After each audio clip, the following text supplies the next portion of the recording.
Good morning, everyone. As part of our continued segments highlighting Earth Day, we have Laura Burford, a wildlife program coordinator with the Kentucky Department of Fish and Wildlife Resources, here with us. She's going to talk about the Kentucky Wild Program. Laura, welcome to Around 10. Hey, thank you so much for having me, Todd. Well, it's great to have you here today. And could you just give our viewers an idea of what Kentucky Wild is and why Earth Day is a good time to talk about it? Absolutely. Earth Day is the perfect time to talk about Kentucky Wild. If you've lived in Kentucky any amount of time, and I've lived here, my entire life, you'll know that if you like wildlife, it's a really nice place to live. And that's because I think we have such a wide variety of wildlife statewide, whether you're looking at animals that live in our wetlands in Western Kentucky, all the way out to our eastern deciduous forests. I mean, we've got grasslands, we've got miles of quality creeks and streams and rivers. We even have caves. Not every state can boast that. But certainly the wildlife that live here are important. And I think Earth Day is great because we can celebrate the fact that everybody kind of enjoys wildlife a little bit differently. There are folks out there that enjoy hunting and angling and putting food on the table for their families. And then you have other folks out there that really just enjoy wildlife watching, whether that be bats in their backyard, or maybe they go and watch bull elk in eastern Kentucky. But we all enjoy it kind of differently. And Earth Day is a time to celebrate that. Earth Day is when we can appreciate our resources and realize that we have, as citizens in the Commonwealth, some stewardship responsibility to make sure that these resources are here for generations that come after us. And at Kentucky Fish and Wildlife, we have a really awesome and exciting responsibility to manage these wildlife resources for the citizens of Kentucky. And that's not just with game species. I think a lot of folks think about fish and wildlife agencies as being there to provide hunting and fishing opportunity and able, perpetuity to do that in years to come. And that's true, absolutely true. But what folks might not know is that fish and wildlife agencies have the charge to manage for the full array of wildlife. So that includes a lot of creatures that you don't hunt or fish for. And that is where Kentucky Wild comes in. So Kentucky Wild is I would call it a conservation partnership. It's a membership program where people can join and contribute to the conservation efforts that are going on for species that aren't hunted, fished, or trapped. So things like freshwater mollusks and endangered small fishes that live in our streams, songbirds, birds of prey, bats, snakes, lizards, butterflies. I mean, the list is very, very long. There's a lot of animals out there. But just as a hunting and fishing license, when a hunter or angler buys their license, they know that those monies go towards game management. When you buy a Kentucky Wild membership, you know that those dollars are being spent on species like I named earlier, and the conservation efforts to protect and sometimes recover them. Well, Kentucky Wild is an amazing program that you all have started. And I know there are probably some challenges for Kentucky's wildlife. Could you talk just a little bit about that? Yes, I definitely can. And, well said, there definitely are challenges facing wildlife, certainly not just in Kentucky, but on a national scale, on a worldwide scale. I think the biggest thing is, I could sum it up in one word, and it's habitat. As human populations expand, animal populations have to adapt. And when we change our habitat by fragmenting it or breaking it into smaller pieces, I think some folks think about forest when they think of fragmentation, but we can also say the same thing for grasslands. Grasslands are being fragmented too, and that's important if you're a meadowlark or another species of grassland songbird. But when habitat gets fragmented, or the composition of it changes, or it's just downright destroyed, there's less places for wildlife to live.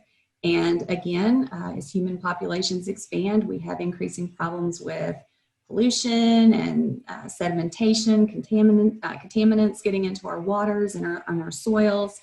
Those are all problems. And of course, animals, even if we weren't here, would face things like collisions and accidents and disease and that sort of thing. But all that said, it's not time to throw up our hands and run away. It's actually just the opposite. It's kind of a call to action.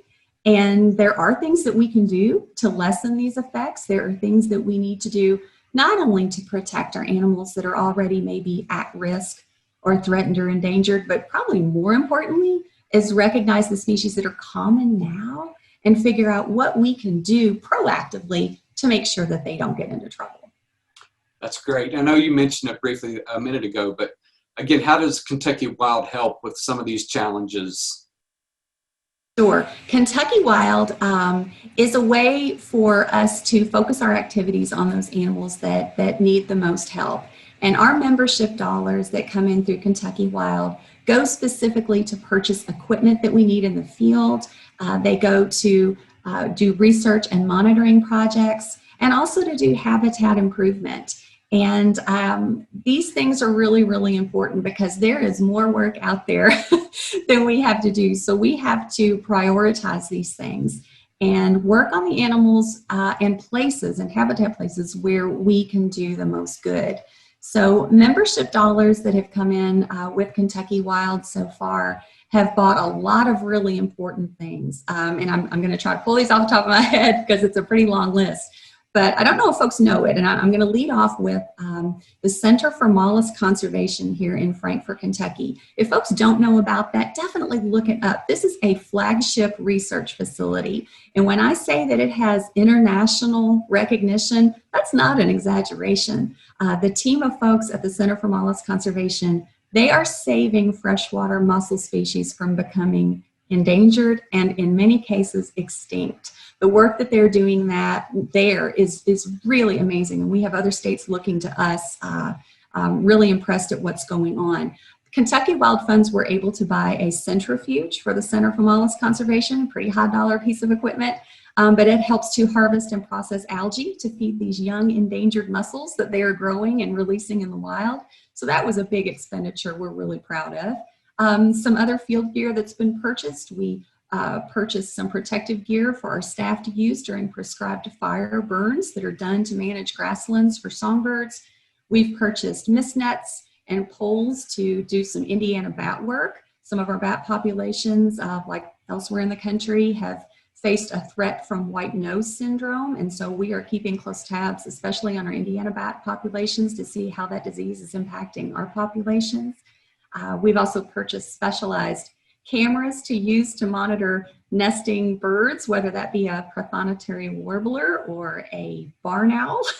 So it goes the distance there. And we're also focusing a lot of our work on pollinators like the monarch butterfly. We've purchased not only through membership dollars, but also some of our corporate sponsors through Kentucky Wild have helped us purchase native plant seed to improve the quality of habitat for monarchs that are coming through. They rely entirely upon milkweed species to lay their eggs and raise their caterpillars. So milkweed's important, and we want to provide quality habitat for the monarchs that are breeding here and that are migrating through here. So that's just a short list, but we've had a lot of things we've been able to purchase with our membership dollars. That's amazing. I've actually, been able to personally see some of the work that you guys have done. The Mollusk Center is amazing, excuse me, with what Monty's doing over there, and I just can't say enough about it. I know a lot of people would really love to know more. So how can people get involved, or how can they join the Kentucky Wild program? Oh, I'm happy to talk about that. So one thing I forgot to mention earlier, but we're really, really proud of, our program's relatively new. It launched in June of 2018, so we're getting ready to celebrate our 3rd anniversary. And since that time, we have joined members from over 41 states in the country, which I have to say I did not expect. Oh, and we're international too. We've had a member from Canada. So we've got appeal from lots of different places. But if folks want to join Kentucky Wild and help us with the work that we're doing, visit our website first. It's fw.ky.gov/KYWild. And on there, we highlight some of our featured projects, tell you more about how to join. We have a track for businesses and industry to join us through sponsorships.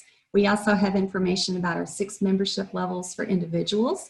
And each one of those individual membership levels comes with a promise of a quarterly newsletter and an annual report to let you know how we're spending these funds. And one thing we also do for our members, which is really exciting, is that about once a month, we will tell you about an activity that we're doing in the field, and we will randomly select members to come out and work alongside our biologists doing some of this work. Now, in total honesty, COVID slowed us just a little bit because safety was our top priority for our staff and our members and our wildlife. But as things are relaxing a bit now and our healthy at work guidelines allow us to bring more folks with us, we're holding these member experiences. And just this month, we hosted 2. We had a songbird nest box build here in Frankfurt, and we also did a reptile and amphibian hike at Green River Wildlife Management Area. And this is a chance to work side by side with our Kentucky wildlife professionals, and that's pretty exciting.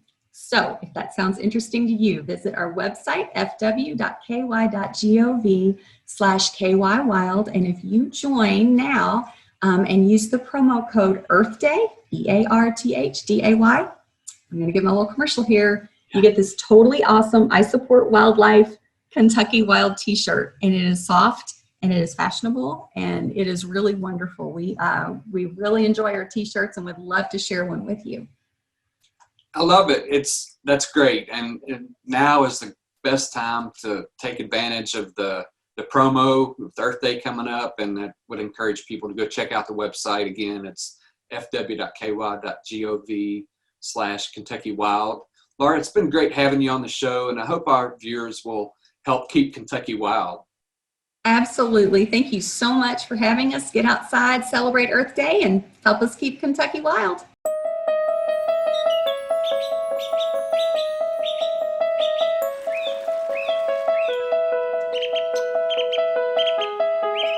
How many different types of wildlife can you name?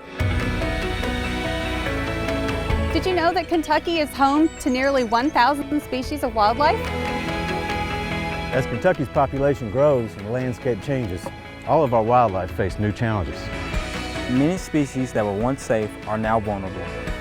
The Kentucky Department of Fish and Wildlife has a team of scientists dedicated to the monitoring and study of animals that are not hunted, fished, or trapped. Bats, Lizards, Snakes, salamanders, mussels, raptors, songbirds, and darters. Current funding isn't keeping pace, and there's still a lot of work left to do. We need to expand the community of people just like you, who are conscious and committed to conserving Kentucky's wildlife. We work every day to improve Kentucky's landscape so that these species can thrive. And now there's a way for you to jump in and help. Be our partner in this work by becoming a member of our new and exciting Kentucky Wild program. Your involvement in Kentucky Wild will help ensure that future generations of Kentuckians can enjoy our state's wildlife. Together we can purchase research equipment, improve the quality of habitat, and fund survey and monitoring projects for our state's most vulnerable species. Fortunately, we know that good wildlife management works. The recovery of the bald eagle is just one example of how people can help wildlife. When you become a member of Kentucky Wild, we'll work side by side and do our part to keep Kentucky wild. Help me keep Kentucky wild. Help me keep Kentucky wild. Help me keep Kentucky wild. Help me keep Kentucky wild. Help us keep Kentucky wild. Help me keep Kentucky wild. Help me keep Kentucky wild. Help me keep Kentucky wild.